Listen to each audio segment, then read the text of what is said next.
It's May the 8th, 2003. This is Kathy Lang. I'm at the Nathaniel Green Lodge in Green Township, Ohio, to interview Mr. Frank Lukas. Frank, if you could please tell us where and when you were born. I was born in Cleveland, Ohio, September the 7th, 1915. And what was life like leading up to World War II for you? Before World War II,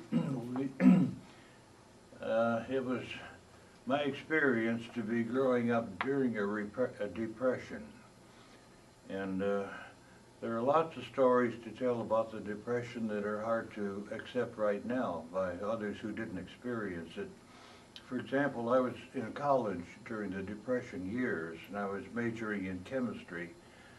And our family income was from real estate rental. My father, who had been a successful builder, died in the big epidemic of 1919, leaving us with a lot of property that had to be maintained. So we had reached a crisis with property management, and I had to stop my training at Western Reserve in Cleveland in chemistry.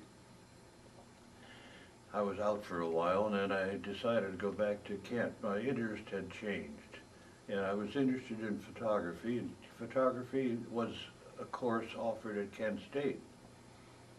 So I went there, and after about a year and a half,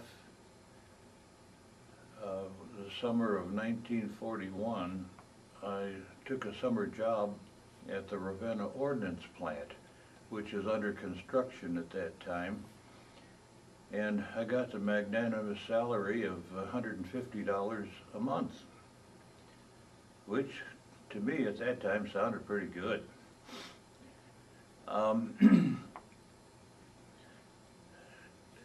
In the few months that I was there before Pearl Harbor, there was a certain degree of construction activity covering the 27 square miles that the plant covered.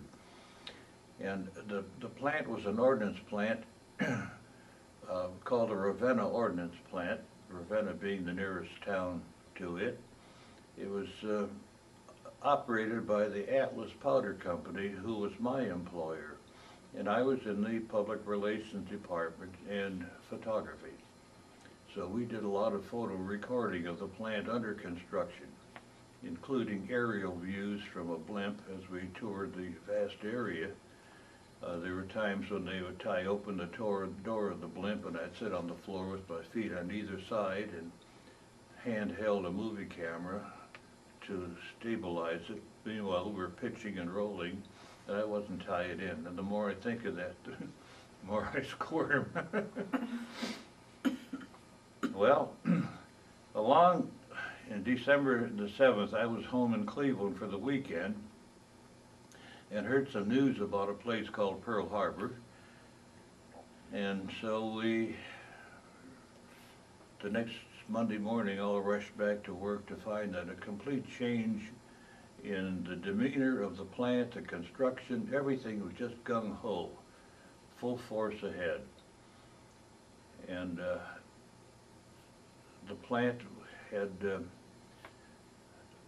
4 loading lines, one for artillery shells, another for larger shells, and then bombs and fuses and boosters. A great number of women were employed there because of their manual dexterity and staying on the job characteristics.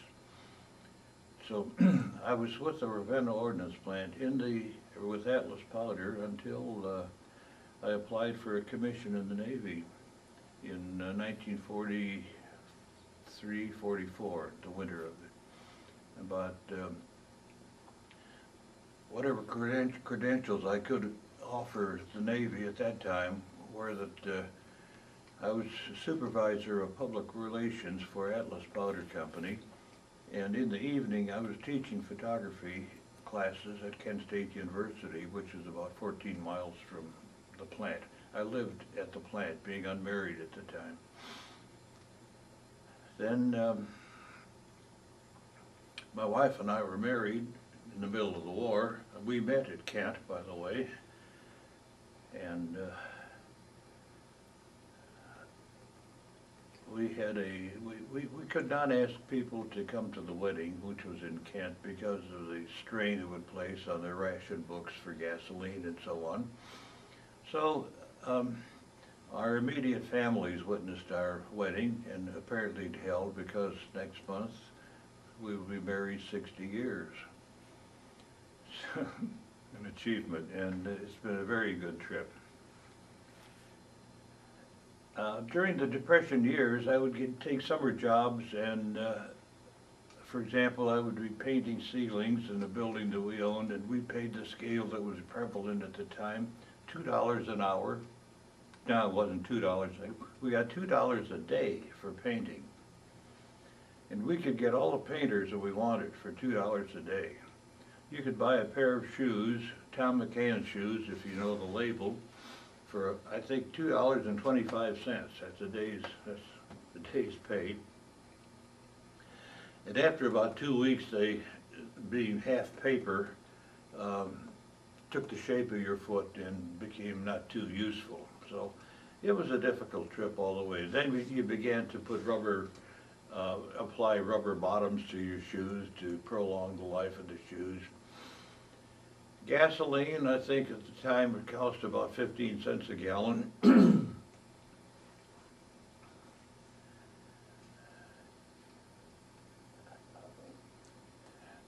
I took, when I was at Western Reserve studying chemistry, where I had 16 hours of lab work a week, which was quite a strain. I was also minoring in English, where in one course we had to read a book a week, and that was beyond my capabilities. I'm not a very fast reader. We would get from time to time, we would be offered jobs through the university as being a representative of some speaker, some promotional speaker.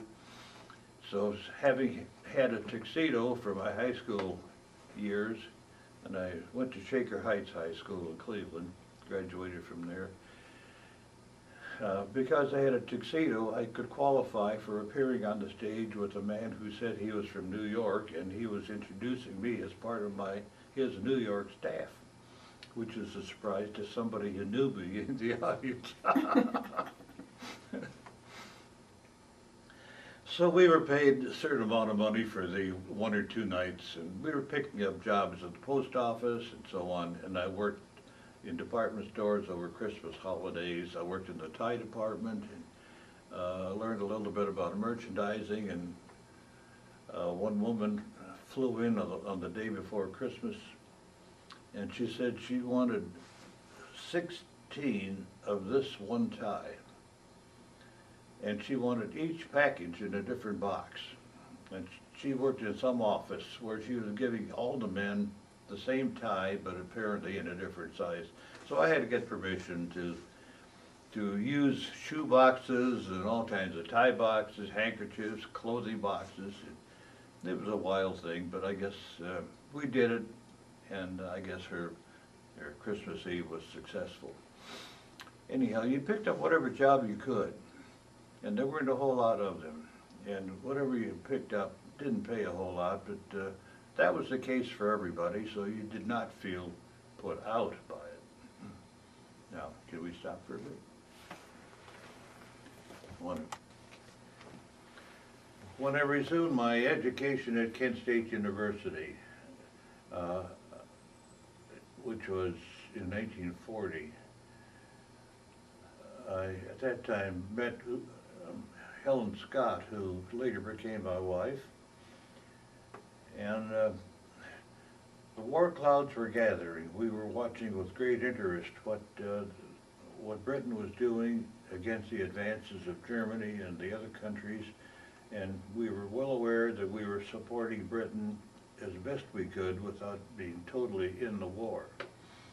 Well, then came Pearl Harbor, and as I mentioned earlier, the change at the ordnance plant construction was tremendous. And then things began to pick up from that point on. Now, being in the public relations department, I was answering whatever local calls I could from the media, the radio, television. Not wasn't much television at that time. And one time when the plant was fully in operation, I was going through the cafeteria line at the commissary, and we felt the earth shake. And we hoped it wasn't what we had hoped, what we thought it would be, and it was. We had an igloo, a storage igloo had exploded. And so I ran back to my office and began to field calls from everywhere. They wanted to know what had happened, and I had to admit that, yes, we knew there was an explosion, but at that point, didn't know where or what because it was so recent.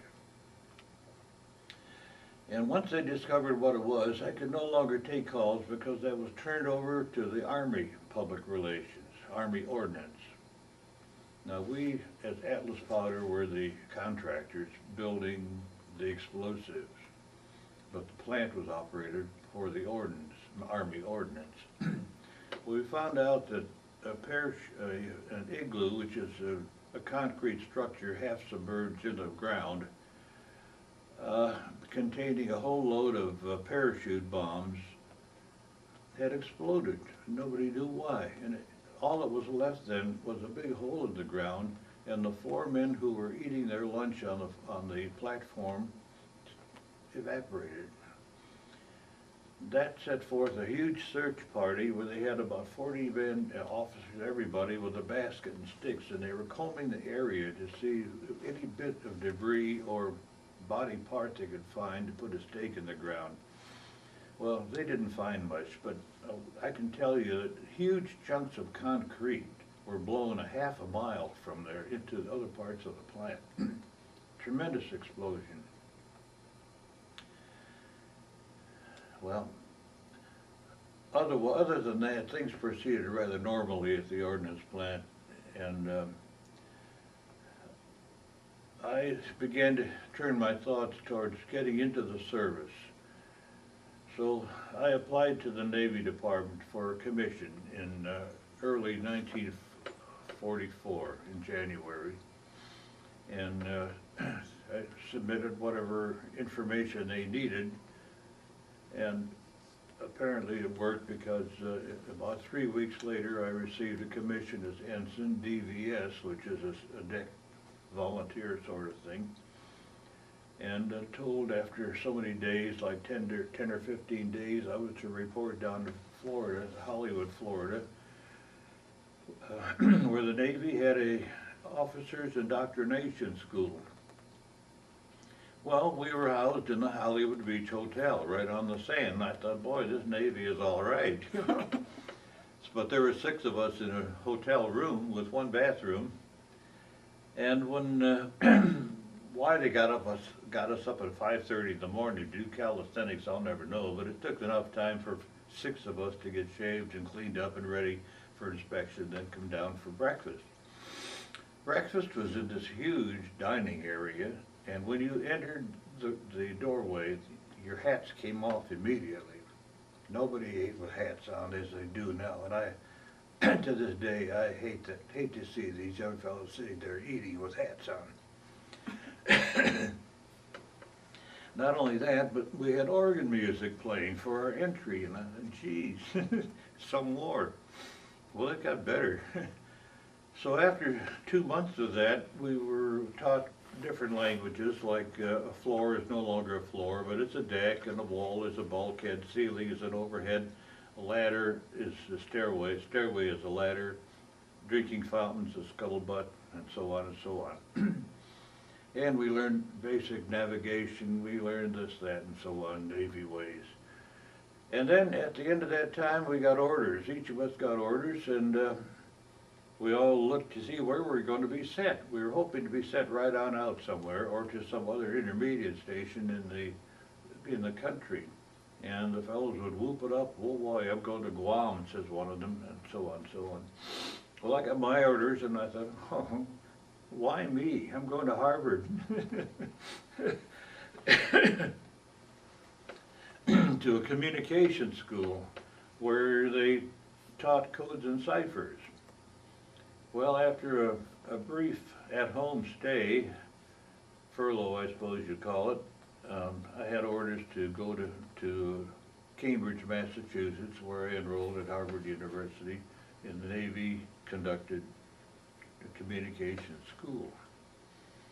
Now there we had classes from 8 in the morning till 9 at night, and we had suitable time for lunch and for dinner, but not much. And this was a very concentrated course, and it was not all codes and ciphers. We had to learn touch typing. I already knew how to touch type, but in order to progress in the system of code work, you had to be able to type 40 words a minute. And until you reach that point, you could not proceed. The reason for that being that once you have a code sheet given to you, and you lose a place, you don't know where you left off. With the plain language, if you're ending with a word like everything, well, you could remember everything was the last word and you could continue. But here, there's no memory, so what you had to do was grab a pencil and make a mark, and if you're overseas like I was in the tropics, well, you beat your head to kill the bugs that were climbing through your hair.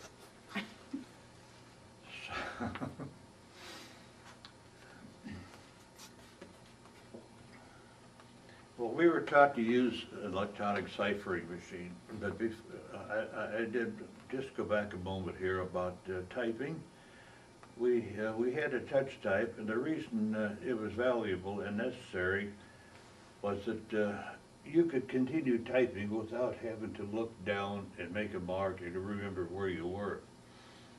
So 40 words a minute might sound like apple pie for a lot of stenographers, which it was, but when you get people, get guys with 10 thumbs, for example, it doesn't come that easily.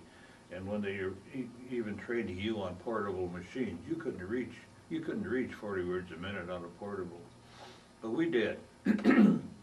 So that allowed us to move to the next step. We did visual communication, that is a flag, semaphore. We did flashing light. We had to know all that. We had we were trained in the basic code. We had to know Morse code because all other code systems were based on the letter characters of the Morse code. However, they were arranged depended on the code system, the classification being confidential, secret, or top secret.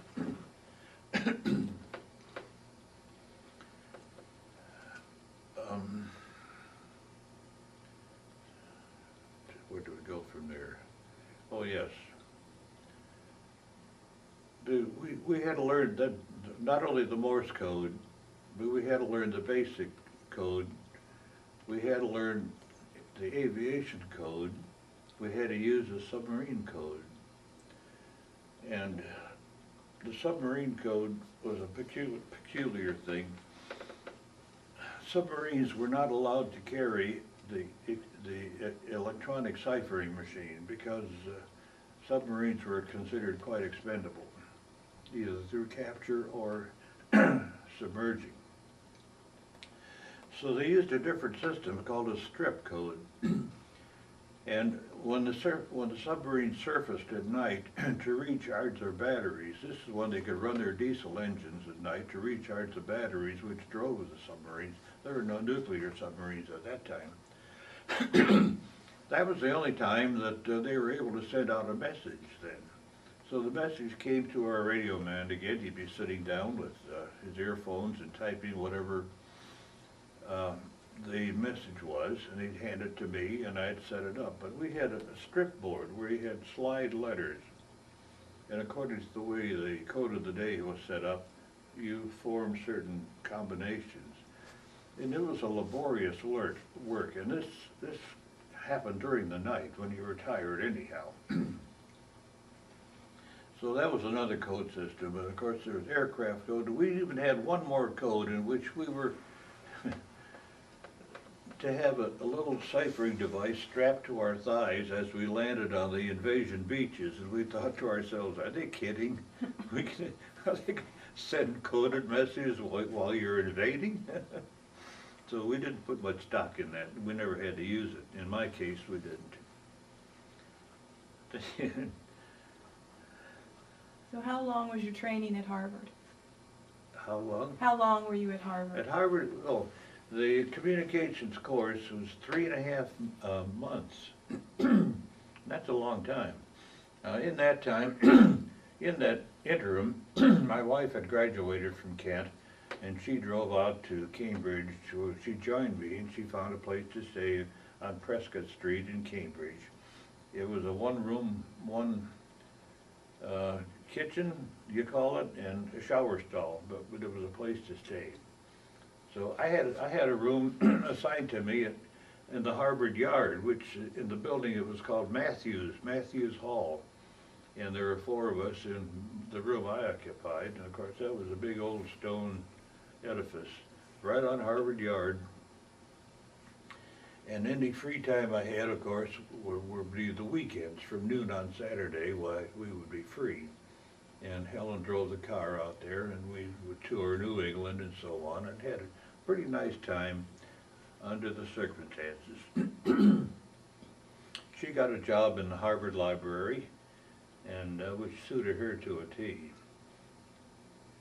So after after finishing the 3.5 months at Harvard, my orders read to take so many days off and to appear at the Naval Air Station in Sand Point in Seattle. So I got orders, and I got the certification for rail transit and so on. My wife and I rode in an upper berth from Chicago to Seattle. 3 days I think it was. 2 nights up above in this cramped single berth, but we didn't mind it. We'd been married a year. And the oddity was that below, across in a single berth below, was a half-drunk sailor who occupied the bed all to himself. But we were cramped, but we didn't mind that. Anyhow, we got to the Naval Air Station at Sand Point, and we found a place to stay in a Swedish modern home about half a mile from the base. And it was a delightful walk from the base, from the home to the base. We were at Sand Point, and weather conditions being what they were,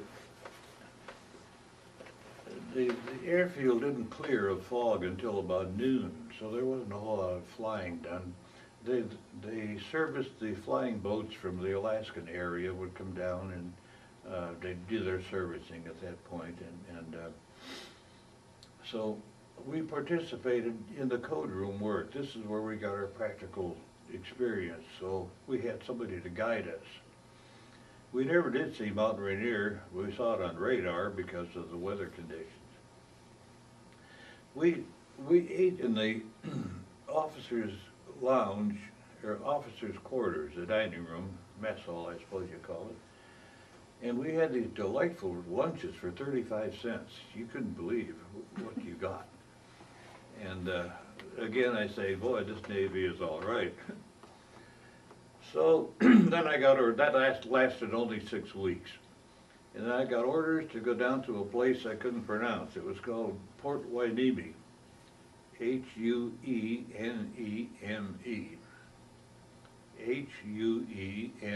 Hueneme. And that was a Navy base outfitting acorns.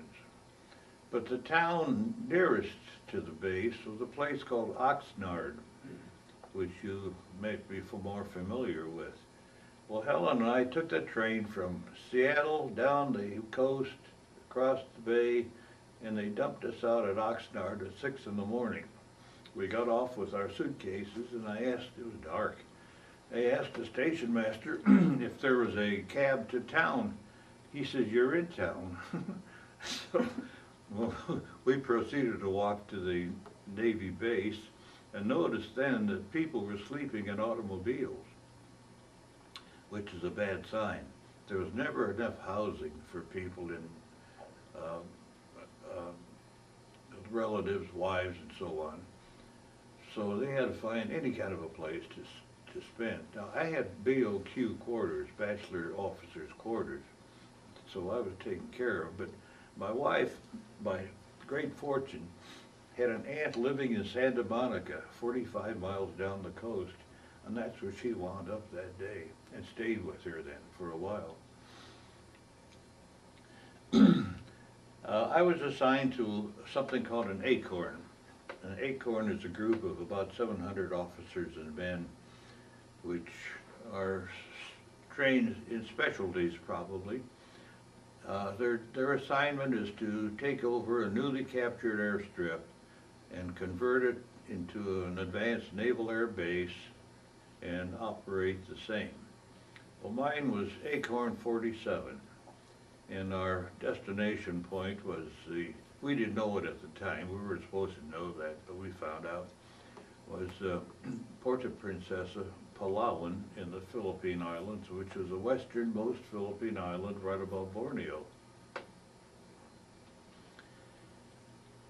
We were commissioned as an Acorn 47 at that point, and at that time the various officers and I were assigned other duties. I was appointed Assistant Communications Officer, I was appointed Photography Officer, and I was appointed a member of the Summary Courts Martial Board, which seemed like a nebulous assignment, but I can tell you something about that later. Well, after due time, just about a month or so, we were assigned to a temporary duty at Thermal, California, where the Navy had an airstrip, and we were the Navy was practicing touch and go landings for the fighter planes. And we again were practicing our communications work at that point. And then we got orders to report to Los Angeles and to board the Sea Witch, which carried two Acorns, Acorn 47, ours, and Acorn 45, which stayed on board while we offloaded at Palawan, and they carried Acorn 45 to Cavite outside of Manila. So they were doing the same thing that we were doing, except they were near a city. We were out in the boonies. Well, it took a long time. There were two Acorns on board ship. That total about 1,400 men. And we had supplies enough to carry us to start the organization, to start the base and so on for two Acorns. It was a long journey. It took us 29 days to get to Palawan. I thought we'd never get there. And once we arrived in the evening, and all we could see was the jungle area. And I thought, boy, that looks foreboding. It had different sounds, different smells, sweet. One little light flickering somewhere. So by morning, we had a better look at what was happening, and we began to quickly offload. And we would often hire Filipinos to help offload with the labor work. And in that time, the Seabees were putting up tents for us to occupy. And I think they were about a period of about 4 or 5 days took to unload. One day, one of the Filipinos came on board to work, and he said the Japanese had come down to surrender. And they said, I said, what did you do with them? They said they beat him to death. And I said, why didn't you just shoot him? And they said, no, we'll do it our way, which is indicative of the treatment the locals got from the occupying Japanese. It was not a good sight. Well, once we were in tents, our ship moved on to Manila, and we were on our own. And the Japanese didn't especially like our being there, so on consecutive nights they raided us, they bombed us. And smarty me, I was going to fool everybody by digging a foxhole under my cot, which is a metal cot, being a privileged officer. So sure enough, we had an air raid signal about 1 in the morning, so what you had to do is get fully dressed, armed, hat, sidearms and everything. And I could hear the planes forming out there out in the dark over the water. And when the sound changed somewhat, I thought, well, I don't know what's happening here, but all of a sudden they came from the other side of the airfield, dropping their bombs, and I ran for my tent, and I must have been going lickety-split, because when I reached my tent, I threw open the flap and dived under the bed. There was no hole. I had overshot my rope. I was really moving. My head hit the ground. It was, with the helmet, it went bong. So then we had more opportunity after that to dig foxholes and take shelter, but then the bombing stopped pretty much after that. Once we set up and did our continuing communications work and our codes and ciphers work, transmitting messages and sending messages as required, it began to be quite a routine occurrence. And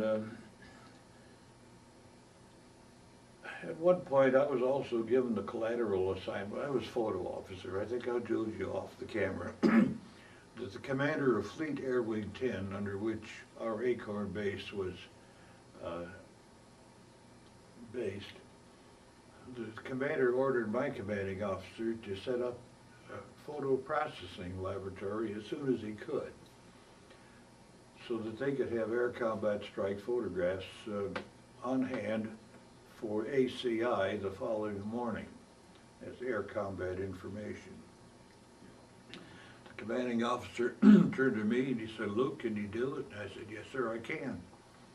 So I got the last Quonset hut available, and I designed a photo processing lab.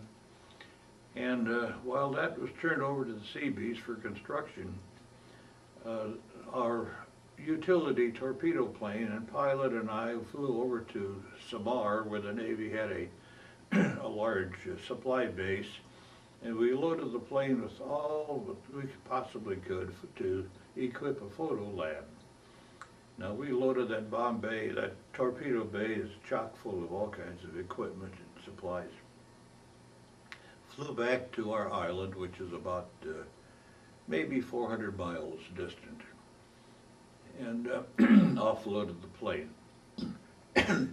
By the time the Seabees had finished building and I had got it set up, the Navy sent me a contingent of 6 photographers' mates, which would work around the clock on a schedule that I would set up to receive the films from the incoming planes, process the film, print it, and have it ready by 4 in the morning for ACI, Air Combat Information. And so once I got it in motion, it carried itself. I merely supervised it. Later on, when the war wound down a little bit, some of the true leaders of key situations, like the fire marshal, the fire marshal in charge of our fire group and crash crew group was a professional fireman from St. Louis, and he went home on points, and I became fire marshal of all things. So the first thing I did was to gather my fire crew together in their tent, and I introduced myself, and I says, "I want to tell you that I don't know the first thing about firefighting, but I depend upon you to carry on the good work that you've done." Well, they liked that.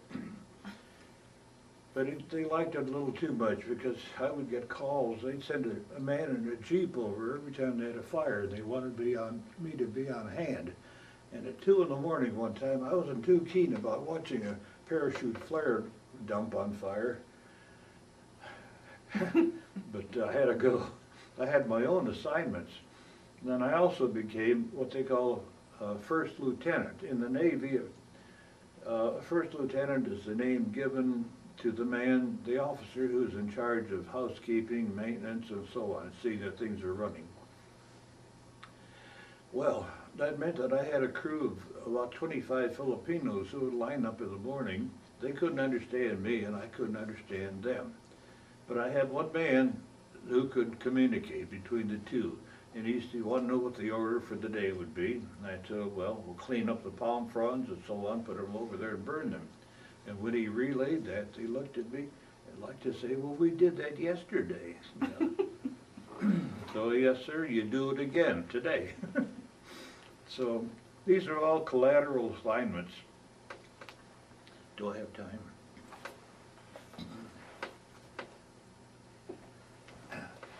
Outside of the routine communications work, there were a lot of instances which were humorous and worth telling about. What our executive officer was a pilot, and in order to sustain his pilot worthiness, he had to fly, I think it was 4 hours a month. So he took one of our lesser aircraft for a flight down the island. Our island is about 200 miles long, and near the southern end of it was the Sulu tribe. And unfortunately, he lost manifold pressure and he had to come down. He landed the plane in the water just offshore. And he was greeted by a canoe with natives. And they took him off the wing of the plane, which had not sunk, and took him into camp. Well, since he didn't appear by flight destination time, they began to worry and began to send out planes looking. And darkness came on, they couldn't find him. By next morning they sent out another crew, and they sent out a flying boat, a PBY. And they found the plane in the water, and so they landed there. Well, as a courtesy, they asked the chief, the tribal chief, if he would like to come along and take a ride in the airplane. They thought, this guy will never go up. Yes, he thought he would, see. So they brought him back to camp, and since he was a chief, he didn't want to stay with the officers. He wanted to stay with the commanding officer. Well, I had an opportunity to talk to this guy, and he was a sight. He wore a large leather apron wraparound. He had this prodigious sword. He had an army-type shirt, and he had black teeth. When he smiled, you saw only black teeth. That was from chewing betel nut. And he had some kind of a cap. And we communicated sort of in a pidgin English. And I had a chance to talk with this guy for about an hour. And he used to single me out from time to time. Then they had to figure out, how do we get rid of this man? He liked his terror. Finally, they decided that he'd better go back to home base, so they flew him back down there in the flying boat and put him on their boat and went back. One occasion after an air raid, when I was the officer of the day at the entrance, my roommate, one of my roommates, was a bomb disposal officer, and he drove up in his Jeep after having done his duty at the airstrip. He stopped for a little chat, and I said, "What's up, Steve?" He said, "I cleaned up the airfield." And I looked at the back of the Jeep, and I said, "What have you got there?" He said, "Well, those are unexploded 1/3 kilogram bombs." He must have had about 40 of them in there.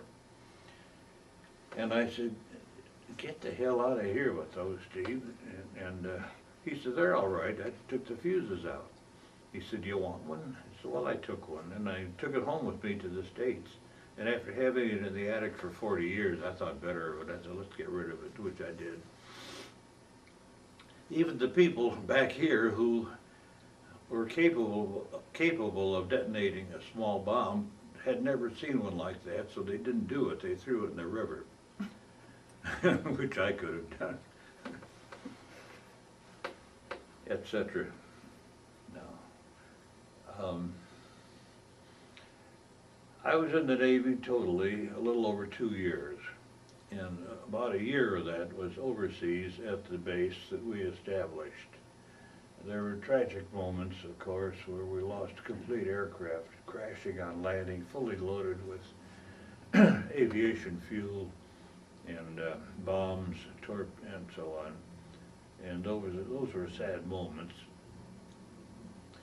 I got orders in February of '46 to detach from my base and to board the Pocomoke, which is a huge Navy seaplane tender, a beautiful ship.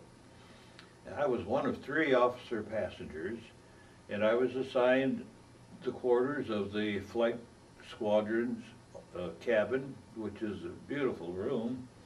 My only duty was to get up in the morning and have breakfast, and then walk around the ship and wait for lunch, and then wait for dinner or whatever, and go back to bed. Well, once during an afternoon, well, before we set off, I brought my gear aboard. I drove my Jeep down to the water's edge, and I got a boatman to take me over to the ship. One board ship, you saluted, may I board your ship, sir, you know, the routine. And I put my bags down, and I started to go back down the ladder. He said, "Where are you going?" And I said, "I'm going back to say goodbye to my group." He said, "We're leaving." So I never did go back to see my contingent. I never went back. I couldn't. I left the Jeep there on the water's edge. Somebody took it. There were no keys to it. And so we sailed 30 minutes after I got on. And we sailed when we were at some point below Guam. That's okay. Keep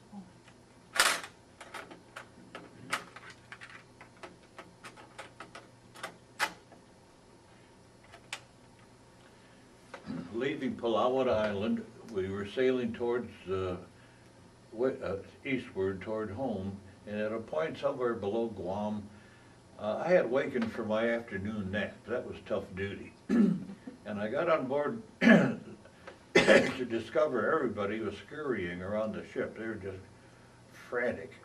I said, "What's up?" Well, our ship was dead on course for a floating mine. And the lookout on the bow of the ship, in fright, all they could think of was hard right rudder, hard right rudder, hard right rudder, orders to the bridge. Well, you don't turn a ship like you do an automobile, and this ship turned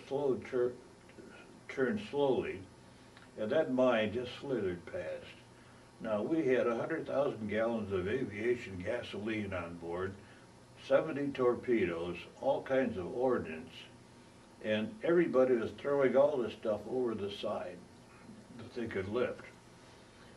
And they radioed Guam to come to detonate the mine, and we couldn't do it. All they had was rifles. So apparently some group from Guam flew down there to take care of the floating mine. And then we proceeded onward to San Diego. No, the first stop was in Pearl Harbor, where we had 3 days where they continued to offload all the ordnance and gasoline. And in that time, I was able to walk around. I walked across Ford Island, which was formerly the Navy airfield, and I could see what was left of the destruction there. And I got into the Navy submarine yard, and I noticed they had some captured Japanese submarines there. I entered a 5-man Japanese sub, where the only place I could stand up was under the conning tower. The overhead in the submarine reached about my shoulder height. And as I say, a 5-man sub gives you more closeness and togetherness that I would care for. There was also, under inspection and scrutiny, the largest submarine ever built. It was a Japanese submarine that carried 2 aircraft. The conning tower of the submarine was displaced to one side, and in its place was a long cylindrical barrel-vaulted dog-down tube in which they carried 2 aircraft, 2 biplanes with wings folded back. And pulling them out of the tube, they extended the wings, and it took off on a jet-propelled track.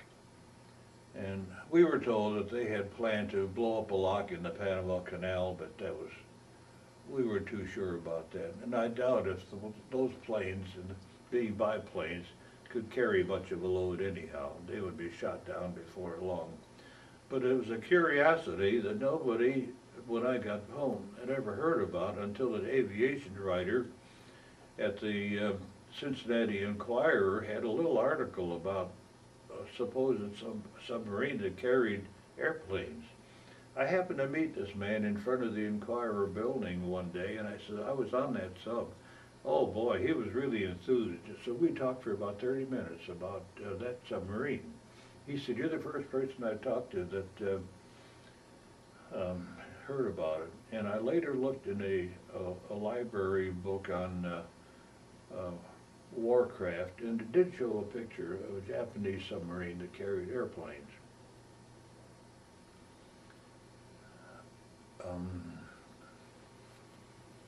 Where were you when they dropped the bombs in Japan? Where was I? I was at Port of Princesses, our Naval Air Base. I was out there. The first bomb was August the 6th, and although being about 1,000 miles from there, we felt that that was just tremendous news. Being in the communications business, we had no idea even then. And then we had a theatrical stage built for entertainment for entertainers that came by, and the announcements of the news of the day were given at that time before the assembly, anybody that wanted to show up there. But of course, with the news of the bomb, that drew great attendance, and with the second bomb, that was better yet. Some of the students that I've talked to since then asked if it was really the thing to do to drop the atom bomb, and we all agreed wholeheartedly, yes, that it was absolutely the right thing to do. And we could justify that because that was a state-of-the-art weapon to end a war. Now, if we had then the state-of-the-art smart bombs that find their own way, heat-seeking and so on, I would say yes, we could have done without the bomb, because this would have been a lot cleaner kill with the smart weapons. But at that time, that was the state-of-the-art, and we used it, and we all think that President Truman did the right thing. A hard decision, but it was the right thing.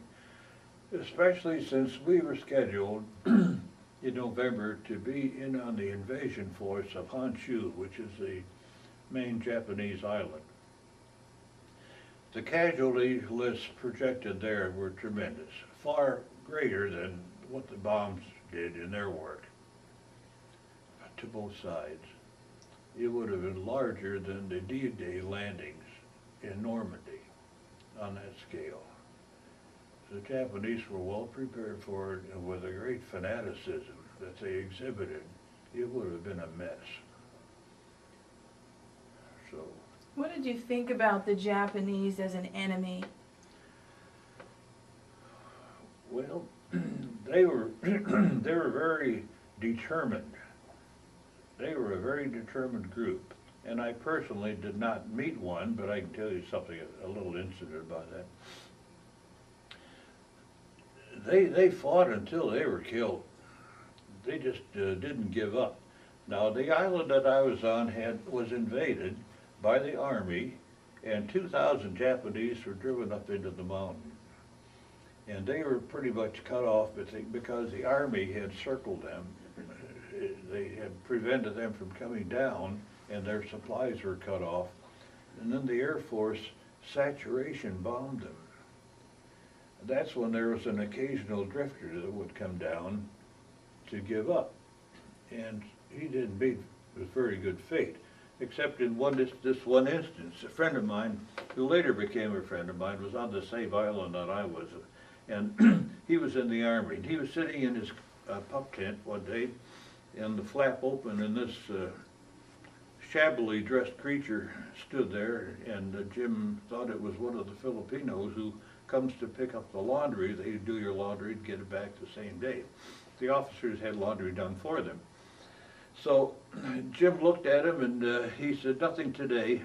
And the person stood there. He couldn't believe it. Jim said, "Nothing today." So he left, and he went to the next tent, and he got the same answer, "Nothing today." It was Japanese trying to surrender. Did he succeed eventually? I don't know. I don't know. When you were in the Pacific, did you know that D-Day had happened? Oh, yes. Were you aware of what was going on in the rest of the war? I was, see, I had 3.5 months at Harvard. And when D-Day occurred, I was at Harvard. Oh, I was still learning codes and ciphers. And I walked down to the Navy Yard. I took the local bus and so on, went down to the Navy Yard, where a ship had just come in that was in on the Normandy landing. And it was kind of bent up from taking a few hits from the shore batteries. And they were rebuilding it.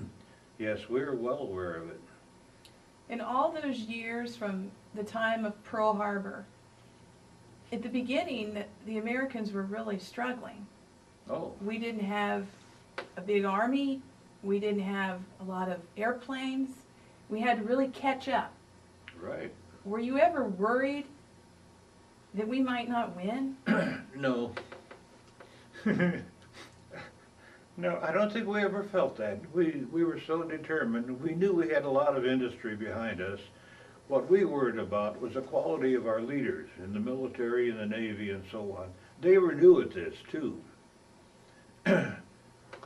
So I don't think there was any ever doubt that we wouldn't win, but it was how long would it take? And as I say, I got into the Navy when I was 28 years old, and by the time I served my year overseas and the 2 years in the Navy, the war had already gone past the peak and was beginning to wind down in our favor. There's plenty of destruction still remaining, and the fact that we were bombed repeatedly meant that they were still quite viable out there. But no, I don't think I ever had any doubt. After you spent your time in the Navy, how did you feel your leaders did? How did I do what? How do you feel your leaders and your commanders, how did they do? Well, I don't think we were critical because we didn't know what they should have done. We didn't know how well they did it. We knew that MacArthur was quite a showman and that they staged that return to the Philippines, tromped through the water several times. You know, this is all public relations. And I knew a little bit about that. So I think the Air Force commanders in the European theater did an excellent job, although that was not my war. We had a lot of respect for Admiral Nimitz and those who had the carrier groups. There were attacking groups that drove the Japanese from one island to another and back into a concentrated area. That we gave those pilots a lot of credit and their commanders a lot of credit. When you think you take off from a carrier and you're flying out maybe 400 or 500 miles away, and you hope when you come back the carrier is someplace you can find it. See, you were flying under not radio-controlled beams anymore because you'd be giving away a position of the ship to the enemy. So they had to resort to these quick navigational systems that the pilots had, and if you came pretty close to where the ship would be, you could sight it otherwise. And then you had to land it on a flight deck, which the pilots call that a crash landing. And it amounted to that because they had a touchdown, they had a tail hook which would grab a steel cable which is strung across the flight deck. And if you missed the first one, there was another one to catch you, and a third. If you missed all of them, you were over the drink. A great prospect after a great flight, you know. So, do you feel your time in the Navy was valuable to the rest of your career? well, I think it was. I did my small part. I did what I was supposed to do.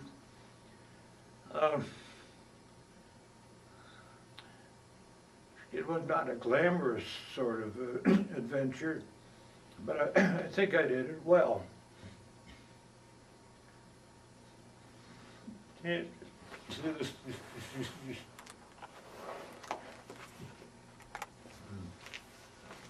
As I said, I did what I had to do, and I thought I did it well.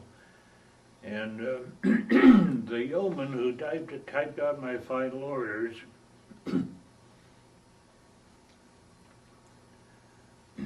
know, out there on the island, said that was probably one of the best